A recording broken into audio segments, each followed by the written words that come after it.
یو حتیم زمکی ته پتاو را خلاص کو ها حتیم زمکی ته پتاو را خلاص کو زمری می سم دس د مړی نه ونیو واه دکاندار ویل کلونه سلام علیکم. السلام علیکم ګرانو کتونکو د میدان زلمی سره مشتاق حسین او پرنس خان ستاسو بدرون خدمت کې حاضر دي.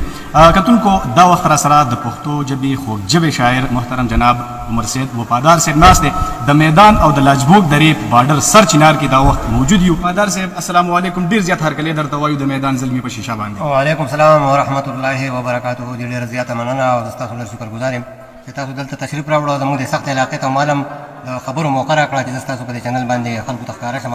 تاسو ډېره مننه کوم. شکر صاحب کتونکو به انتظار کوي که څه تازه کلام لرئ نو زموږ کتونکو سره به هغه شریک کړي چې هغې ته هم خوندونه او مزې واخلي. یو روبایي وایم او یو زړه روبایي ده. وای داسې ښکارې دي دورای نه کونډه برېت او لکه پرېښې چې د خیال وي سنډه برېت او چې قینچې ور ښکاره نه کې خرابېږي نو او مزه ډېره کوي ښکارې دي ډنډه برېت او هسې نه چېرته څوک توت ته دي توری کي او ګورې نه مني څوک د لید لونډه برېت او تیل ګران شوي غوړې نشته وفاداره نو او کله کله په شوملو کې د منډه برېت. شعر دی چې ګلان پې مه کرئ ډیوې پې چېرته بلې نه کوي. ګلان پې مه کرئ ډیوې پې چېرته بلې نه کوي.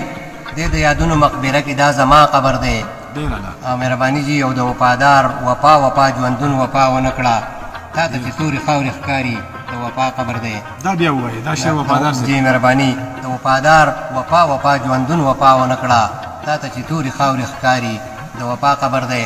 او وایي چې ګڼه ګوڼه پکې ښکاري څوک مالدار به مړي چې ګڼه ګوڼه پکې ښکاري څوک مالدار به مړي او دا چې صاحبان وله راځي سرمایهدار به مړي. مهرباني جي او د ایم پی ای او ایم ان ای ګاډي چې دواړه رالو د ایم پی ای او ایم ان ای ګاډي چې دواړه رالو چېرته د خان یا د ملک څوک رشته دار به مړي. او د لوډ سپیکرو اوازونه چې فضا کې اورم د لوډ سپیکرو اوازونه چې فضا کې اورم د چا د کلي څوک نوموړی خاصدار به مړي. مهرباني جي خو که اعلان یې هم چا وانورېد په زوره نه و خو که اعلان یې هم چا وانورېد په زوره نه و چېرته زما غوندې نیستمن د کلي خوار به مړي.